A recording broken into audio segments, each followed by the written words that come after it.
Hello, मी एक कलाकार आहे छोटासा. मी याराना ऑर्केस्ट्रामध्ये नाटकात काम केलं आहे व डान्स करत होतो. आणि वहीत मराठी चित्रपटमध्ये पण मी काम केलं आहे मधु कांबेकर बरोबर. आणि बरेच दिवस झाले मी डान्स केला नाही. मी पहिल्यांदा तुमच्यासमोर डान्स केला आहे. मला जी स्टेप जमली ते तुमच्यासमोर सादर केली. थँक्यू. आणि कृपया तुमच्यापैकी कोण गाणं म्हणणार असेल तर या इथं स्टेजवर. एक गोष्ट सांगायची, कारण इथं बरेच जण बाहेर आलेले, बाहेरच्या गावातले. बाकीच्या मुली हॉस्टेलच्या आहेत, मुलं हॉस्टेलचे. बापू कोण आहे ते तुम्हाला सगळ्यांना माहिती असेल, पण जे बाहेरून आले त्यांच्यासाठी सांगतो, स्पर्धकांसाठी.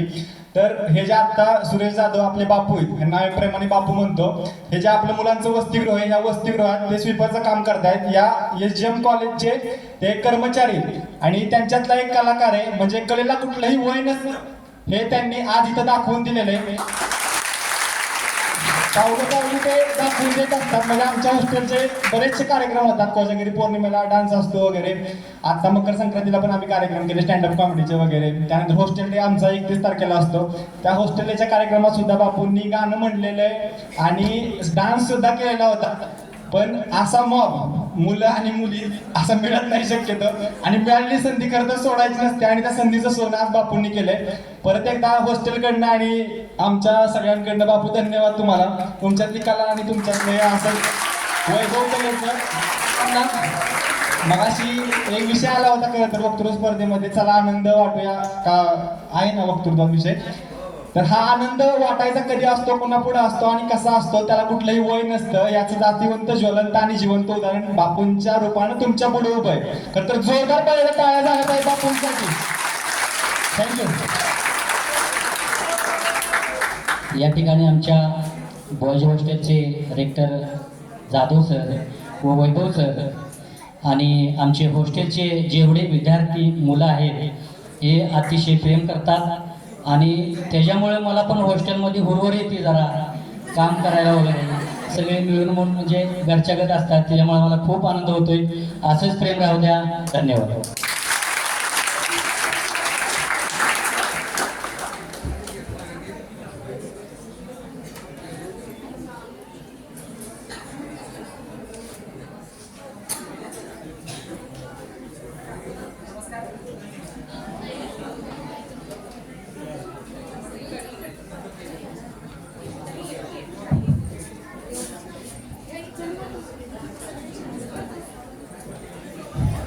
सर्वांना मनपूर्वक नमस्कार.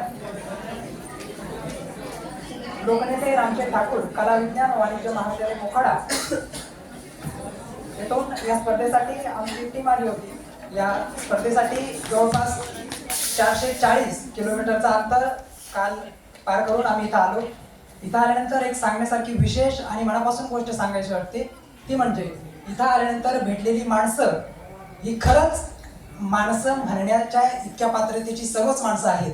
म्हणजे समाजामध्ये असंख्य माणसं आहेत. असं म्हणतात की माणूस म्हणून जन्माला आल्यानंतर माणूस म्हणून घेण्यासाठी माणसासारखं काहीतरी कार्य करावं लागतं, तेव्हा तो माणूस खऱ्या अर्थाने माणूस मानण्यास पात्र असतो. आणि इथं मला वाटतं हे गेल्या 36 वर्षांचा जर तुम्ही सार काढला तर तो हा इथे जमलेल्या या माणसांच्या रूपाने तुम्हाला सांगता येईल.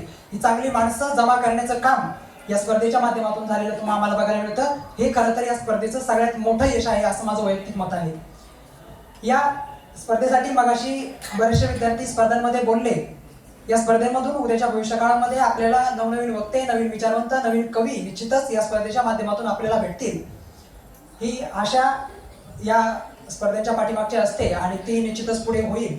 मगाशी एक माझाच विद्यार्थी कविता म्हणण्यासाठी समोर आला. स्वलिखित कविता आहे माझी. त्याने फक्त त्या कवितेचा एक अर्धाच तुकडा उचलला. तो मी तुमच्यासमोर बाकीचा राहिलेला कवितेचा भाग पूर्ण करतो. खरं तर कर्मवीर अण्णांचा विचार केल्याशिवाय मला कवितेची एक ओळही लिहिता येत नाही. कर्मवीर अण्णांचा विचार केल्याशिवाय मला कवितेची एक ओळही लिहिता येत नाही. कारण हीच माझ्या कवितेची वंशावळ आहे. कारण कर्मवीर अण्णांची रयत शिक्षण संस्था नसती तर तुम्ही काय, मी सुद्धा इथं उभा नसतो. आणि म्हणून या अण्णांवरती लिहिण्याचा माझा एक छोटासा प्रयत्न आहे. कवितेचं शीर्षक आहे शिक्षण भगीरथ कर्मवीर अण्णा. अण्णा, तुमच्या त्या कष्टाचं आज सोनं झालं. हे दिसतंय तुम्हाला इतिहास बघितल्यानंतर. अण्णा, तुमच्या त्या कष्टाचं आज सोनं झालं, दीन दलित बहुजनांच्या नावाचं आज मोठं नाणं झालं. शिक्षणाचं दार उघडून तुम्ही खेड्यापाड्यापर्यंत ज्ञानाचा सूर्य नेला. समाजातील कर्मठ लोकांच्या विचारांचा तेव्हाच तुम्ही पेला ज्ञानापुढे आजपर्यंत कधीच कुणाची शक्ती झुकली नाही. समाजासाठी केलेली सेवा कधीच कुठे थकली नाही. अण्णा, तुमच्या त्या अफाट कार्याचं सामर्थ्य असो प्रत्येकाच्या स्मरणाला. शब्दात काय आणि किती मांडणार मीही तुमच्या चरणाला. शब्दात काय आणि किती मांडणार मीही तुमच्या चरणाला. कारण साऱ्याच थोर गोष्टी शब्दामध्ये मांडता येत नाहीत, म्हणून शब्दांसाठी किती दान द्यावे. कधीतरी मीही तुझ्या भेटीला शब्दरूपी यावे. शब्दरूपी फुलांचा वर्षाव तुझ्या चरणी व्हावा. तुझ्या कार्याचा तुझ्या विचारांचा गुण अमुच्याही अंगी यावा. व्हावे इथले सारे विचारांनी धनवीर, परंतु ज्ञात आहे मजला होणार नाही तुझ सारखा. कार्याने कुणी कर्मवीर होणार नाही तुझ सारखा. कार्याने कुणी कर्मवीर. कार्याने कर्मवीर का होणार नाही, तर त्याच्यासाठी कार्य तसं असावं लागतं. आणि कर्मवीर अण्णांचं काम किती शिनलास तुम्ही रयतेच्या पोरांसाठी तुमचा उभा जन्म गेला बहुजनांच्या सेवेसाठी. धर्म नाही जात नाही तुम्ही पाहिली, सर्वांसाठीच तुम्ही ही संस्था उभारली. अण्णा, तुम्ही माळा रणावर बाग फुलवली. अनाथ मुलांसाठी तुम्हीच आश्रमे उभारली. कमवा व शिका ही योजना राबवली. वटवृक्षाच्या चिन्हाने रयत संस्था गाजवली. अण्णा, तुमच्यामुळे हे जग खूपच सुंदर आहे. आठवण तुमच्या कार्याची प्रत्येकाच्या हृदयात आहे. आणि म्हणूनच इथं बसलेल्या प्रत्येकाच्या मनमंदिरात आपणास ईश्वरा इतके स्थान आहे. हे या सर्व गोष्टी उभ्या राहतात, त्या कार्यातून उभ्या राहत असतात. आणि म्हणून माणूस म्हणून जगत असताना माणसासारखं कार्य करायला शिकलं पाहिजे. ही खरं तर त्याच्या पाठीमागची एक भूमिका असते. वेळ असेल तर अजून एक कविता आहे माझी फक्त. धन्यवाद सर.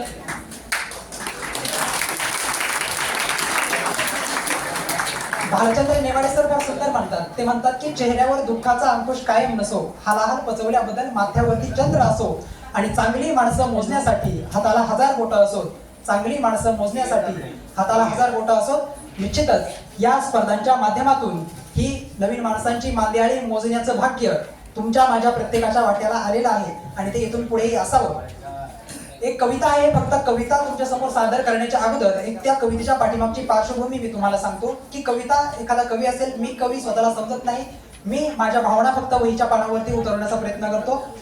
या कविता किंवा हे लेखन कसं सुचतं, माझं जे शैक्षणिक वर्ष आहे किंवा मी शिकलो इथपर्यंत आलो, याच्या पाठीमागचं एक प्रेरणा किंवा इथपर्यंत कसं आलो. मी जेव्हा लहान होतो तेव्हा आमच्या घरी बकऱ्या असायच्या, शेळ्या, जवळपास 30 ते 40 अशा बकऱ्या लहानाच्या मोठ्या करायच्या, त्या बाजारात नेऊन विकायच्या, आणि त्या विकलेल्या पैशामधून शिक्षण किंवा मग घरची परिस्थिती असेल असा हा सर्व प्रवास इथपर्यंत येईपर्यंत माझा आहे. आणि मग त्याच बकऱ्यांवरती किंवा शेळ्यांवरती लिहिण्याचा माझा एक छोटासा प्रयत्न आहे, तो कवितेच्या माध्यमातून तुमच्या समोर सादर करतोय. आशा आहे की तो माझा आशावाद, माझ्या त्या कवितेच्या लिहिण्याच्या पाठीमागचा भाव तुमच्या हृदयापर्यंत पोहोचावा. मग या कवितेमध्ये उन्हाळा असेल, पावसाळा असेल, हिवाळा असेल, कुठलाही ऋतू असला तरी सुद्धा त्या जनावरांनी दिलेली मला साथ आणि त्या साथीमधून तुमच्या समोर मांडलेल्या या कवितेच्या 4 ओळी सादर करतोय. कवितेचं शीर्षक आजपर्यंत मी त्या कवितेला शीर्षक दिलं नाही, कारण ती कविता मला वाटतं शीर्षकाच्या त्या कवितेला मी शीर्षक द्यावं इतकी माझी पात्रता नाही. कारण ज्या बकऱ्यांनी माझं आयुष्य घडवलं, ज्या शेळ्यांमुळे, ज्या जनावरांमुळे मी इथपर्यंत आलो, त्यांना कुठल्याही शब्दामध्ये मला मांडता येत नाही. कविता सादर करतोय तुमच्या समोर. त्याही परिस्थितीत तू दिलेल्या प्रत्येक दुधाच्या थेंबाचा अंश आजही मला माझ्या रक्तात जाणवतो.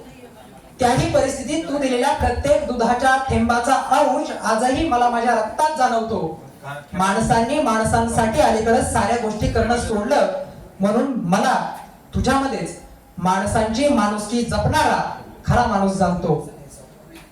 त्याही परिस्थितीत तू दिलेल्या प्रत्येक दुधाच्या थेंबाचा अंश आजही मला माझ्या रक्तात जाणवतो. आणि म्हणूनच माणसांनी माणसांसाठी या साऱ्या गोष्टी करणं सोडलं, म्हणून मीच तुला माणसांची माणुसकी जपणारा खरा माणूस मानतो. तू सांग कोण करतं पोटच्या लेकरासारखी माया दुसऱ्यांच्या लेकरांवर. तू सांग कोण करतं पोटच्या पोरासारखी माया दुसऱ्यांच्या लेकरांवर. माणुसकी इथल्या माणसांनी कधीच जाळली, आणि ती जनावरांच्या पडली पाया. होती ती मुकी जनावर सारी होती ती मुकी जनावर सारी तरी मुक्यावाणी कधी वागली नाहीत. होती जरी ती मुकी जनावर सारी मुक्यावाणी कधी ती वागली नाहीत. आणि कालच्या इतकंच दूध देणं त्यांनी आजपर्यंत कधी सोडलं नाही. कालच्या इतकंच दूध देणं कालच्या इतकंच दूध देणं आजपर्यंत त्यांनी कधी सोडलं नाही. त्याच दुधावर आणि त्या दुधाच्या साईवरती मी इतका मोठा झालो. त्या जनावरांनी दिलेल्या त्या दुधावर आणि त्या दुधाच्या साईवर मी आज इतका मोठा झालो. आणि तिच्याच लेकरांना मोठं करून पैशासाठी मी बाजारात विकून आलो. तिच्याच लेकरांना मोठं करून पैशासाठी मी बाजारात विकून आलो. जाणवल्या नाही तेव्हा कधी वेदना तुझ्या मनाच्या. त्याच्या बकऱ्या असतील, त्या बकऱ्यांच्या ज्या आई असतील त्यांच्यासाठी वाक्य आहे. जाणवल्या नाहीत कधी वेदना तुझ्या मनाच्या. आज जेव्हा त्या गोठ्यात मी पुन्हा जातो तेव्हा साऱ्याच वेदना कशा स्पष्ट दिसायला लागतात. आज पुन्हा जेव्हा मी ते गोठ्यात जातो तेव्हा त्या साऱ्या वेदना कशा स्पष्ट दिसायला लागतात. आणि मग स्तब्ध आणि मुक्या शांततेशी डोळेच बोलायला लागतात. स्तब्ध आणि मुक्या शांततेशी डोळेच बोलायला लागतात. अतिशय हृदयाच्या अंतःकरणापासून तुम्हाला कविता आवडली असेल किंवा नसेल, पण शांततेने मला या ठिकाणी आपण सर्वांनी ऐकून घेतलं त्याबद्दल पुन्हा एकदा आपल्या सगळ्यांचं आभार मानतो. मला थोडं प्रेमाचं वातावरण तयार झालं होतं. एक जाताना फक्त एक प्रेमाचा आशय सांगणारी एक छोटीशी कविता आपल्या समोर सादर करतो. या कवितेचा वास्तविक जीवनाशी कुणाशीही काही संबंध नाही आणि जर तो चुकून आलाच तर तो योगायोग समजावा. पहिल्यांदाच सांगतो सर्वांसाठी. मनाला पडलेल्या सर्वच प्रश्नांची उत्तरं मला मिळतात असं नाही. बऱ्याच विद्यार्थ्यांना, मैत्रिणींना प्रश्न पडत असतात बरेचसे, परंतु सगळ्याच प्रश्नांची उत्तरं मिळतील असं अजिबात नाही. आणि मिळावंच ही पण अपेक्षा कधी करायची नाही. म्हणून मनाला पडलेल्या सर्वच प्रश्नांची उत्तरं मला मिळतात असं नाही. हृदयाला होणाऱ्या सर्वच वेदना तुला कळतात असंही काही नाही. तू समोर असून समोर माझ्या कधी बसत नाही. तू समोर असून समोर माझ्या कधी बसत नाही. वाट पाहून डोळे थकतात पण तरीही तू कधी मला दिसत नाही. नाही नाही म्हणून मनही कधी रमत नाही. काहीतरी कळतंय पण काय कळतंय हेच मुळात कधी कळत नाही. आठवणींशिवाय जीवन कधी असू शकत नाही. आठवणींशिवाय जीवन कधी असू शकत नाही. तुझ्या हृदयाचं खरं उत्तर तू का मला देत नाही. तुझ्या हृदयाचं खरं उत्तर तू का मला देत नाही. आठवणींच्या या विश्वांमध्ये कदाचित माझी आठवण तुला कधी आलीच नाही. आणि म्हणूनच माझं प्रेम तुला कळलं नाही आणि तुझं प्रेम मला मिळलं नाही. मनपूर्वक धन्यवाद.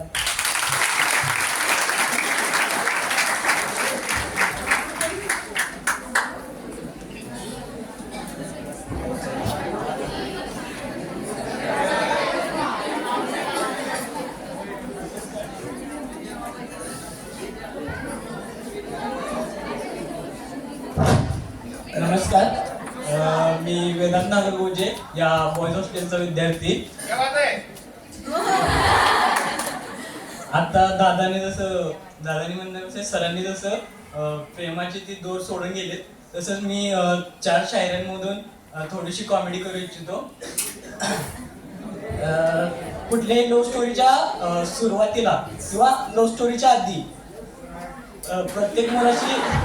प्रत्येक मुलाची सिच्युएशन अशी असते की ना तलवार की धार से ना गोलियों की बौछार से, ना तलवार की धार से ना गोलियों की बौछार से, बंदा डरता है तो सिर्फ परवरदिगार से. खरंच ना पोरगी दिसल्याच्या दुसऱ्या दिवशी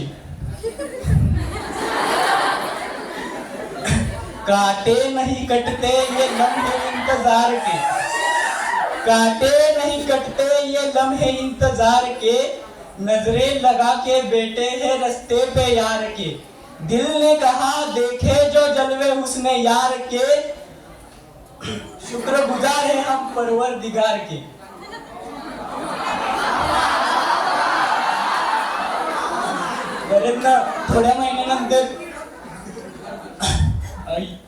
थोड्या महिन्यानंतर अशी सिच्युएशन येते की माझी स्वरचित आहे.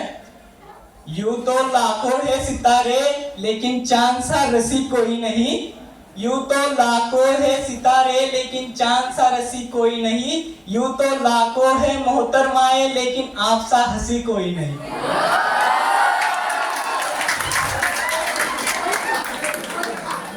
आणि नंतर ना दी एंड झाल्यानंतर अशी सिच्युएशन येते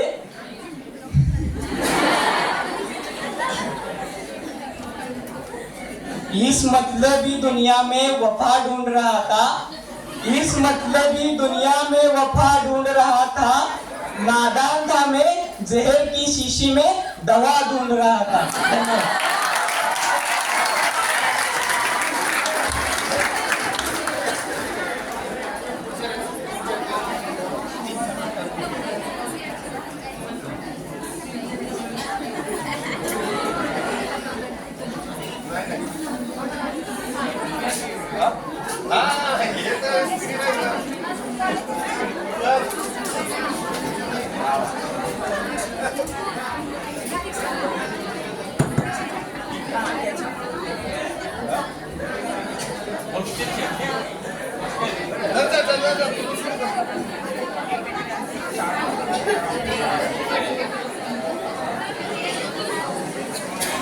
नमस्कार.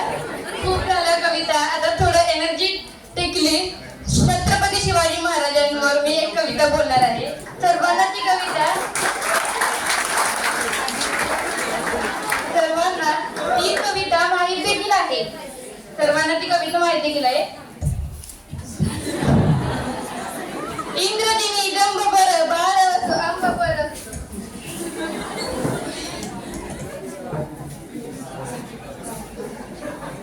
इंद्रदेवी जंबपर बाळ अंबपर रावणाचा दंबपर रघुकुल राज हे पवन पारी बापर चकुलती रापर सहस्त्र राम विराज हे गावाल मदंडपर सीता मृदंडपर गावाल मदंडपर सीता मृदंडपर पूजन विद्युतपर जैसे मृगराज हे तेजतम अंशपर साराजी निकंदपर तेजतम अंशपर साराजी निकंदपर जो मनुष्य मंदपर शेर शिवराज हे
तरी तुम्ही सर्वांनी नीट ऐका. महाराष्ट्र, महाराष्ट्र सोने नाही पण सोन्यासारखी माणसं पिकवणारे प्रांत, छत्रपतींच्या पदस्पर्शाने पावन झालेली भूमी, संत महतांच्या पदस्पर्शाने पुनील झालेली भूमी आणि अशा या महाराष्ट्राचा तुम्हाला आम्हाला सर्वांना सार्थ अभिमान आहे. महाराष्ट्र, महाराष्ट्र म्हणजे नेमकं आहे तरी काय हो? महाराष्ट्र म्हणजे पारावरचा वड देवीचा गड आणि तमाशाचा फड म्हणजे महाराष्ट्र. कपाशी, तूर, ज्वारी आणि पंढरीची वारी म्हणजे महाराष्ट्र. आंबा, फणस, अंगणातली तुळस आणि मंदिराचा कळस म्हणजे महाराष्ट्र. इरसाल हस्ती, मातीतील कुस्ती आणि राजकारणातील मस्ती म्हणजे महाराष्ट्र. शिवगा, पोळी, पोळी आणि पुरणाची पोळी म्हणजे महाराष्ट्र. आणि याच महाराष्ट्राचा तुम्हाला आम्हाला सर्वांना सार्थ अभिमान आहे. म्हणूनच प्रथमतः त्या महाराष्ट्राला वंदन करते आणि आज या व्यासपीठाला विषय मांडते. खरंच आजची स्त्री सुरक्षित आहे का, असं प्रश्न मिळाला. उत्तर मिळतं की आजची स्त्री सुरक्षित नाहीये. मुलांना तुम्हाला एक सांगते, जर तुम्हाला कोणी हात लावला ना तर तुम्ही दुर्गा व्हा, तुम्ही काली व्हा, तुम्हाला जर कोणी हात लावला तर तुम्ही आयडं करता कामा नये. ज्याने तुम्हाला हात लावला ना त्याला त्याचा बापच आठवला पाहिजे, हे मात्र कायम लक्षात ठेवा. कारण तलवारीपेक्षा तीक्ष्ण नजरेची धार आहे. कारण तलवारीपेक्षा तीक्ष्ण नजरेची धार आहे. महाराष्ट्राची वाघीण तू, भवानीचा वार आहेस. महाराष्ट्राची वाघीण तू, भवानीचा वार आहेस. एवढं म्हणून मी थांबते. जय हिंद.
नमस्कार, मी श्रीरामपूरवरून आलेली आहे आणि सगळे तिथे कविता वगैरे बोलले, गाणं कोणी बोललं नाही.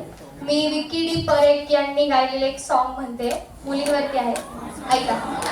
ज्यांना येत असेल त्यांनी म्हटलं तरी चालेल. जिनको है बेटिया वो ये कहते हैं, परियों के देश में वो तो रहते हैं, घर को जन्नत का नाम देते हैं. जिनको है बेटिया वो ये कहते हैं, हंसती है जब बेटियां तो मोती झड़ते हैं, चलती है लहरा के तो फूल खिलते हैं.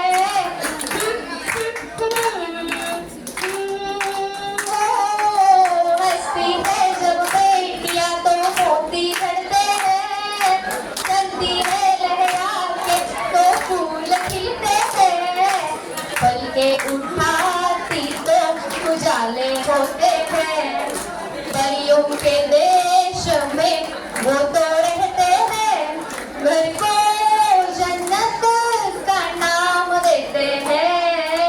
जिनको है बेटिया वो ये कहते हैं, लाखों मन्नत में होती है एक बेटी कबूल, बेटी तुलसी आंगन की ये नहीं बबूल.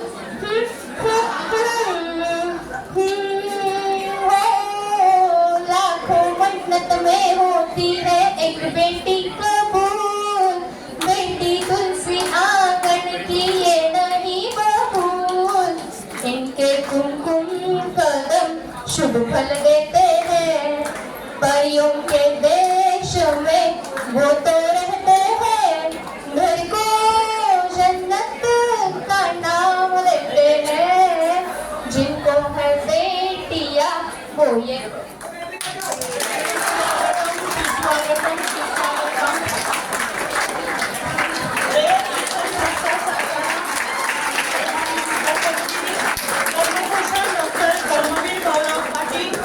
राज्यस्तरीय आंतरमहाविद्यालयीन वक्तृत्व स्पर्धेच्या पारितोषिक वितरण समारंभाप्रसंगी उपस्थित मान्यवरांचे टाळ्यांच्या गजरात सहर्ष स्वागत करायचं.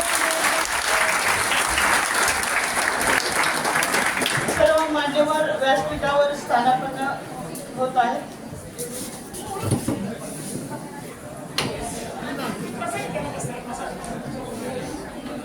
या पारितोषिक वितरण कार्यक्रमाचे प्रास्ताविक स्वागत व पाहुण्यांचा परिचय प्राध्यापक